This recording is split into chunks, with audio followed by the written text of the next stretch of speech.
सीता अपनी माँ के साथ एक छोटे से गांव में रहती थी।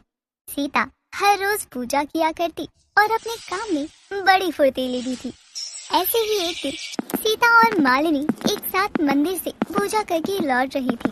तभी उसकी माँ मालिनी कहती है, सीता बेटी, हमने तुम्हारे लिए एक लड़का देखा है। अगर तुम्हारी हाँ है तो हम उन्हें बुला ले ताकि तुम भी लड़के को देख लो और अपनी बात रखो। नहीं माँ, हमें अपनी बात रखने की क्या ही जरूरत है। जैसा आपको सही लगे वैसा ही आप हमारे भले में सोचेंगी, ये हमें पता है। फिर भी मेरी बच्ची, तेरी पसंद भी बहुत जरूरी है। तुझे अपनी जिंदगी बितानी है, ना कि हमें।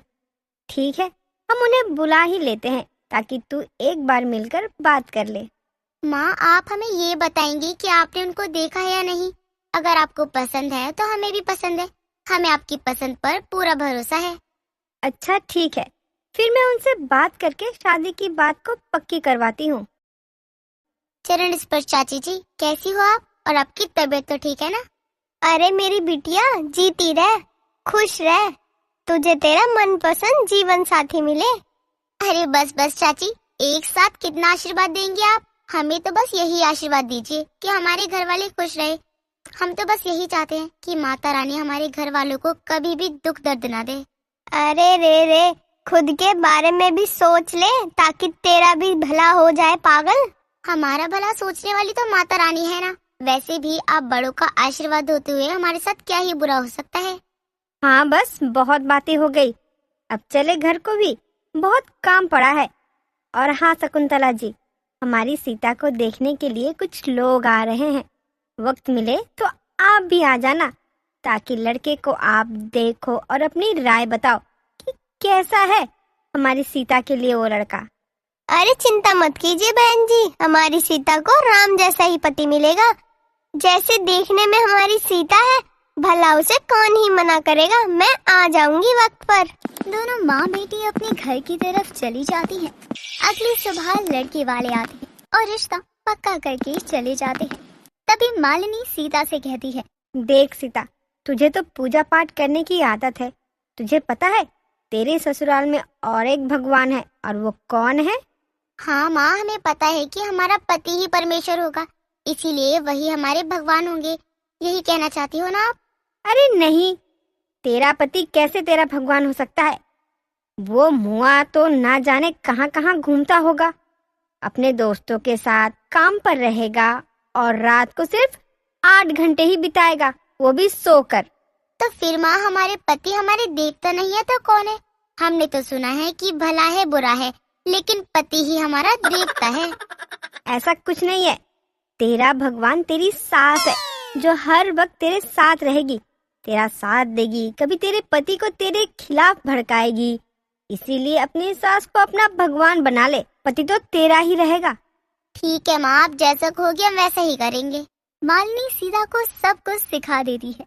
कुछ वक्त के बाद सीता और मनोज की शादी हो जाती है और अगली सुबह सीता पूजा की थाली लेकर अपनी सास के कमरे में आती है। जय हो सासू माता, मैया आप ही हो कृपा दाता, आपके बिना न कोई दूजा। अरे बहू पागल हो गई है क्या? ये क्या, तू मुझे जलाने की कोशिश करे? अरे मनोज, कहाँ है रे तू? जल्दी आजा, मुझे बचा ले। कैसी पागल लड़की को बिहा कर ले आए हैं हम। माँ जी, आप डरिए मत, हम आपकी आरती उतार रहे थे। आप हमारी भगवान हो, इसीलिए सबसे पहले आपकी आरती उतार रहे हैं। अरे गवार कहीं की, ऐसे सोते हुए इंसान की आरती कौन करता है? तेरी माँ ने तुझे कुछ सिखाया भी है या नहीं? माँ जी, ये सब चीजें हमारी माँ ने ही हमें सिखाई है। बोल रही थी कि तेरी सास ही तेरी भगवान है, उनकी आरती सुबह शाम किया कर। तू और तेरी माँ दोनों पागल है। वैसे भी हर पत्नी का भगवान उसका पति है, उसकी सास नहीं। लेकिन माँ जी, पति मुआ तो हमारा मतलब है आप पूरे दिन हमारे साथ रहोगी। आप माँ हो हमारे पति के, तो इसीलिए पति देवता है। आप उस देवता की माता हो, तो हुई ना सबसे बड़ी भगवान। क्या हुआ माँ, आप इतने जोर से क्यों चिल्ला रही थी? कोई बुरा सपना देखा क्या आपने? तेरी बीवी को देख, क्या करने की कोशिश कर रही है ये? हाँ देखा मैंने, ये पूजा करने की तैयारी कर रही है। शायद ये भी आपकी आवाज सुनकर आ गई। मेरे चीखने की वजह भी यही है। तेरी गवार बीवी मेरी आरती उतार रही थी। देख ऐसे कौन करता है भला? अगर मैं जला जाती तो क्या होता? ये क्या पागलपन है सीता? आखिर ऐसा करके तुम्हें क्या मिल जाएगा? सीता फिर से अपने पति को वही बातें बताती है और हर रोज सीता अपनी सास की आरती उतारा करती और बड़ी ही फुर्ती से घर का काम भी किया करती। ऐसे ही एक दिन सीता मंदिर जाकर पंडित जी से पूछती है, प्रणाम पंडित जी। खुश रहो बेटी। और बताओ, कर लिया अपने भगवानों की पूजा या भी बाकी है? हाँ पंडित जी, हो गई पूजा। यहाँ आकर माता रानी की पूजा भी हो गई। अच्छा बेटी, क्या तुमने अपने घर में कोई जगराता नहीं रखवाया क्या? तुम दो तो भगवानों की भक्त हो। हाँ पंडित जी, मुझे करवाना है जगराता, लेकिन पहले हम भाग वाली भगवान का जगराता करवाएंगे, फिर जाकर यहाँ की माँ का। ठीक है, जैसा तुम चाहो वैसा ही करना, लेकिन माता के जगराते में कोई भूल नहीं होनी चाहिए। वैसे मुझे एक बात समझ नहीं आती, तुम्हारे अंदर इतनी फुर्ती कहाँ से आती है? पंडित जी, हम बचपन से ही बड़े फुर्तीले हैं। पता नहीं हमें पूजा करने का शौक कहाँ से आया, लेकिन कैसे भी हो, पूजा करने के बाद से ही हम फुर्तीले हो गए हैं। लेकिन आती कहाँ से है इतनी फुर्ती? घर का पूरा काम करने के बाद दो दो भगवानों की अलग अलग पूजा करना। बस पंडित जी, सब हमारे दोनों भगवानों की ही महिमा है। वाह क्या बात है, फुर्तीली बहू के दो भगवानों की पूजा भी हो जाती है और घर का सारा काम भी हो जाता है। ऐसी फुर्तीली और दो भगवानों वाली भक्त कहाँ मिलेगी? ठीक है पंडित जी, आप जरा दिन तारीख पक्का कर लीजिए, कब तक जगराता करवाना है और हमें बता दीजिए। सीता अपने घर में जगराते के लिए सारी तैयारियां करती है और बाजार जाकर सारी चीजें ले आती है।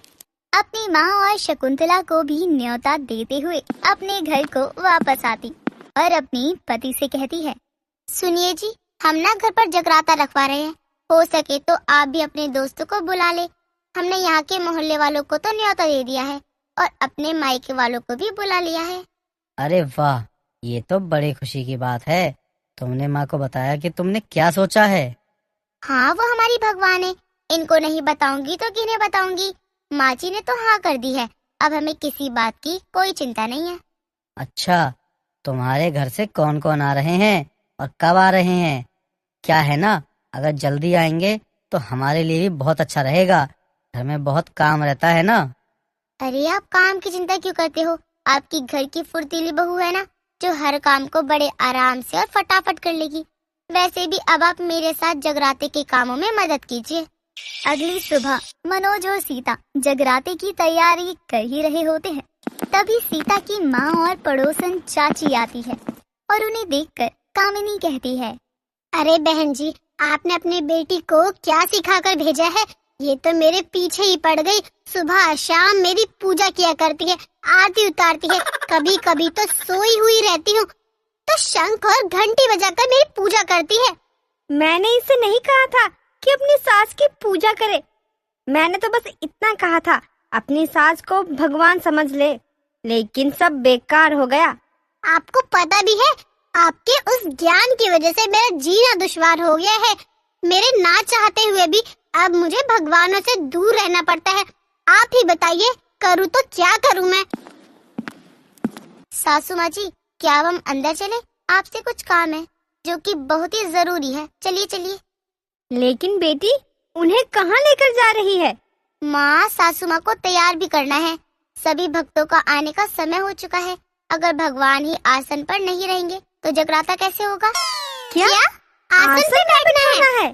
जी, आसन पर चलिए तैयार होने। अगर देर हो गई तो मंदिर के पंडित जी बहुत गुस्सा करेंगे। सीता की बात सुनकर कामिनी और मालिनी हैरान थे।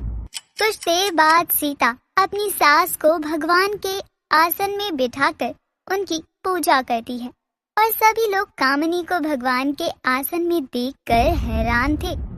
लोगों की बिना परवाह किए सीता अपनी सास की पूजा करती है और जगराता करवाती है।